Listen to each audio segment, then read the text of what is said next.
Good morning friend. आज हम BCom six semester में भारतीय अर्थव्यवस्था इस विषय में भुगतान संतुलन, बैलेंस ऑफ पेमेंट, भुगतान संतुलन, इस टॉपिक पर चर्चा करने जा रहे हैं। मैं doctor Anil Ramteke, associate professor, GS commerce college Wardha द्वारा ऑनलाइन लेक्चर में मैं भुगतान संतुलन पर विचार करने जा रहा हूँ। भुगतान संतुलन का अर्थ एवं परिभाषा। भुगतान संतुलन का अर्थ अगर देखेंगे, meaning and definition of balance of payment. भुगतान संतुलन से हमारा आशय किसी देश विशेष के आयातों और निर्यातों तथा उनके मूल्य के संपूर्ण विवरण से होता है। इसमें बाई और तो निर्यात और उसके पूर्ण का मूल्य का संपूर्ण ब्यौरा होता है तथा दाई और आयात तथा उसके मूल्य का संपूर्ण वर्णन होता है। भुगतान संतुलन एक देश के द्वारा अन्य सभी देशों को किए जाने वाले कुल भुगतान एवं उन सभी देशों से होने वाले कुल प्राप्तियों के संदर्भ में प्रदर्शित करता है। एक देश के लोगों के अन्य सभी देशों के लोगों के साथ निर्दिष्ट अवधि में कुछ सभी आर्थिक सौदों के लेखे जोखे को भुगतान संतुलन कहते हैं। इसमें दृश्य वस्तुओं की आयात निर्यात के अतिरिक्त अदृश्य मदों के आयात निर्यात को भी सम्मिलित किया जाता है। भुगतान संतुलन एक देश का दूसरे देश के साथ निश्चित अवधि में किए गए आर्थिक लेन देन या प्राप्तियों का व भुगतान का विवरण होता है।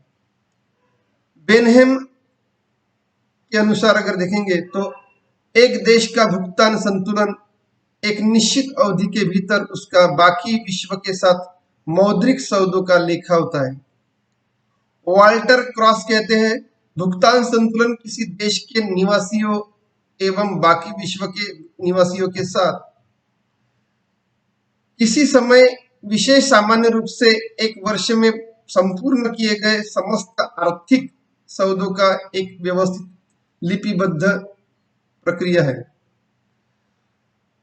पीटी एल्सवर्थ कहते हैं, भुगतान संतुलन एक देश के निवासियों और बाकी विश्व के बीच किए गए समस्त लेन देनों का एक सारांश विवरण होता है।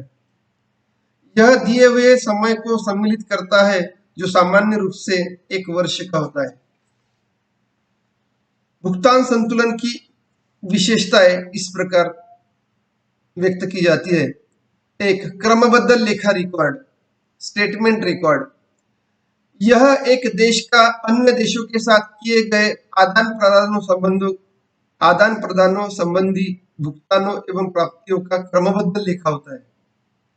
2, निश्चित समय अवधि, फिक्स्ड पीरियड ऑफ टाइम। यह समय की एक निश्चित अवधि एक वर्ष का लेखा जोखा होता है। 3, व्यापकता, कम्प्रेहेंसिवनेस, व्यापकता। इसमें सभी प्रकार की दृश्य, अदृश्य एवं पूंजी अंतरण की मदों को शामिल किया जाता है।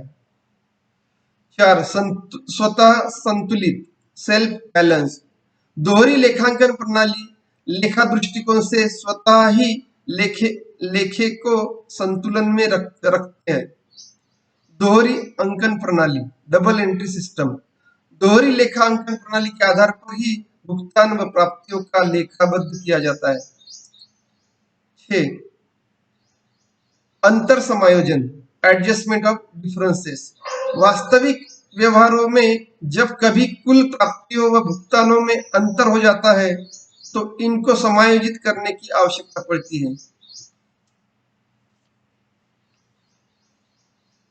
भुगतान संतुलन की संरचना, structure of balance of payment. भुगतान संतुलन की संरचना इस प्रकार व्यक्त की जाती है।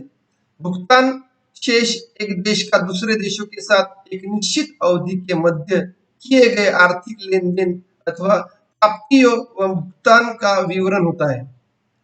कुल प्राप्तियों को लेनदारियां व कुल भुगतानों को देनदारियां, टोटल रिसीट एंड क्रेडिट्स।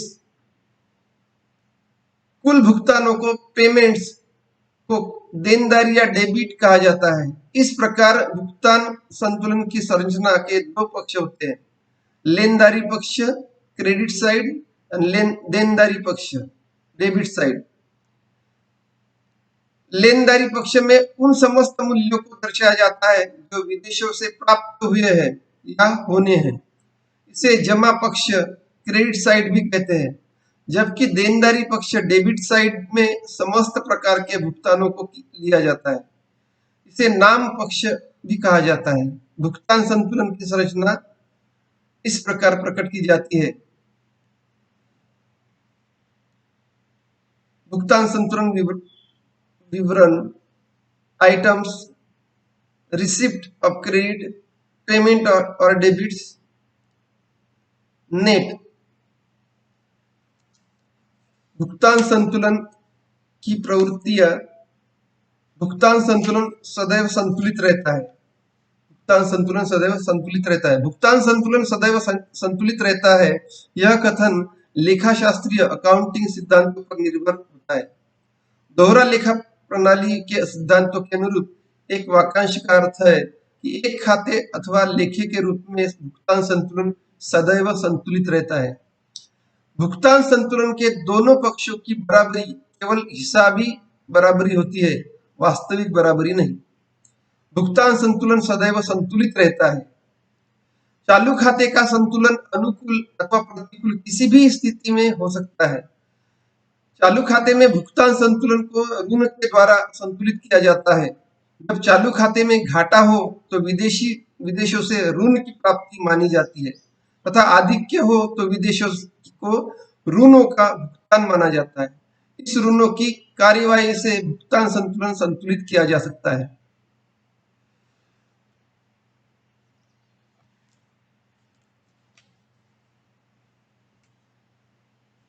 भुगतान संतुलन के समाधान हेतु भुगतान संतुलन के कारण, भुगतान संतुलन के निम्न प्रकार के कारण दिए जाते हैं। Causes of unfavourable balance payment. प्रतिकूल भुगतान संतुलन के कारण, causes of unfavourable balance of payment. प्रतिकूल भुगतान संतुलन के कारण निम्न प्रकार के होते हैं। एक, पेट्रोल की कीमतों में वृद्धि, increase in the price of petrol. Petrol की कीमतों में वृद्धि। पिछले कई वर्षों से पेट्रोल की कीमतों में वृद्धि होने के कारण भी आयात का मूल्य बहुत बढ़ गया है और आयात का मूल्य बढ़ रहा है। विदेशी ऋणों पर ब्याज का भुगतान। नंबर 2, विदेशी ऋणों पर ब्याज का भुगतान। Payment of interest on foreign डेब्ट। भारत ने विदेशों से 2011-12 तक लगभग 17,65,333 करोड़ के ऋण लिए हुए हैं। इन ऋणों पर सरकार द्वारा करोड़ रुपए का ब्याज विदेशों को दिया गया है। इसके फलस्वरूप भी भुगतान शेष असंतुलित हो गया है। आयातों का उदारीकरण, इंपोर्ट ऑफ लिबरलाइजेशन। जिनेवा समझौते के तहत पहले चरण में 3 वर्षों में 31 मार्च 2002 तक भारत 177 उत्पादों पर, दूसरे चरण में अगले 2 वर्षों में 31 मार्च 2002 तक 208 उत्पादों पर तथा तीसरे चरण में अगले 1 वर्ष में 31 मार्च 2003 तक के सभी उत्पादों के आयात पर परिणामात्मक नियंत्रण समाप्त करने की सहमति हुआ था। किंतु सरकार ने अप्रैल 2000 से 714 उत्पादों के आयात पर मात्रात्मक प्रतिबंध को हटा दिया है तथा शेष 715 उत्पादों पर से यह प्रतिबंध 1 अप्रैल 2001 से समाप्त कर दिए गए हैं। आयातों में इसके कारण आयातों में अत्यधिक वृद्धि हो रही है। विदेशी प्रतियोगिता, फॉरेन कंपटीशन, विदेशी प्रतियोगिता। भारत मुख्य रूप से पटसन, चाय तथा कपड़े का निर्यात करता है, परंतु अब इन वस्तुओं में विदेशी प्रतियोगिता बढ़ने लगी है, जैसे जूट में बांग्लादेश से तथा चाय में श्रीलंका और इंडोनेशिया से, और कपड़े की निर्यात में कोरिया तथा चीन से। इसके कारण भारत के निर्यात कम हो गए हैं। मूल्य असंतुलन, प्राइस डिस्क्वालिब्रियम, मूल्य असंतुलन। राजकोषीय आयोग फिस्कल कमीशन की रिपोर्ट के अनुसार देखेंगे तो 1945 के बाद से वस्तुओं के घरेलू दामों और विदेशी व्यापार में भेजी जाने वाली वस्तुओं के दामों में अंतर हो गया है। युद्ध बंद हो जाने के कारण मुद्रा प्रसार बढ़ गया। आज अनाज के दाम बढ़ने के कारण दूसरी वस्तुओं के दाम बढ़ रहे हैं।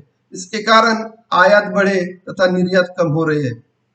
विदेशों में दूतावास, एम्बसीज, विदेशों में दूतावास, एम्बसीज। भारत को स्वतंत्रता प्राप्ति के बाद विदेशों से संबंध स्थापित करने के लिए बहुत से दूतावास विदेशों में खोलने पड़े। इन पर काफी खर्च करना पड़ता है। इसके फलस्वरूप भी भुगतान शेष प्रतिकूल हो गया है। कच्चे तेल की कीमतों में वृद्धि, increase in price of crude oil, कच्चे तेल की कीमतों में वृद्धि, कच्चे तेल की कीमतों में वृद्धि। 1973 के बाद कच्चे तेल की कीमतों में निरंतर वृद्धि के कारण आयात मूल्य बहुत बढ़ गया है। भारत को कुल निर्यात का लगभग 42% भाग पेट्रोल उत्पादों के आयात पर खर्च करना पड़ता है, जिसका हमारे भुगतान संतुलन पर प्रतिकूल प्रभाव पड़ता है। मशीनों का आयात, मशीनों की आयात, इंपोर्ट ऑफ मशीनरी। पंचवार्षिक योजनाओं में देश के औद्योगिकरण के लिए बड़ी मात्रा में मशीनों व उपकरणों का आयात करना पड़ा, जिसका भी भारत के भुगतान संतुलन पर प्रतिकूल प्रभाव पड़ रहा है। और आज नीति आयोग के कारण, नीति आयोग की प्रणाली के अनुसार औद्योगिकरण करने के लिए बड़ी मात्रा में मशीनों और उपकरण की आयात सरकार को करनी पड़ती है। स्वर्ण का आयात, इंपोर्ट ऑफ गोल्ड, स्वर्ण का आयात। भारत में कच्चे तेल के आयात के बाद सर्वाधिक अगर है तो 1900 सर्वाधिक अगर स्वर्ण आयात होती है, तो उदाहरण के लिए वर्ष 2011-12 में देखेंगे तो भारत के कुल आयात में सोने की आयात का अंश का प्रतिशत 12.6% था, 12.6% था, और आयात का यह प्रतिशत निरंतर बढ़ता जा रहा है। भारत के विपरीत भुगतान संतुलन का एक प्रमुख कारण सोने का बहुत बढ़ता हुआ आयात दिखाई देता है। निर्यात में कम वृद्धि, लेस ग्रोथ इन एक्सपोर्ट, निर्यात में कम वृद्धि। भारत में निर्यात की तुलना में आयात की वृद्धि दर अपेक्षाकृत अधिक हो रही है, जिसका कारण भी भारत का भुगतान संतुलन विपरीत रहा है। अन्य कारणों में देखेंगे तो निर्यातों का आयात से कम रहना, चीन व पाकिस्तान से रक्षा के लिए अधिक मूल्यों की युद्ध सामग्री का आयात करना, औद्योगिक उत्पादों की निम्न किस्म, उत्पादन की पिछड़ी तकनीकी, सोवियत संघ का विघटन, भारत की बढ़ती हुई जनसंख्या इत्यादि। इस प्रकार प्रतिकूल भुगतान संतुलन के कारण स्पष्ट किए हैं। Thank you.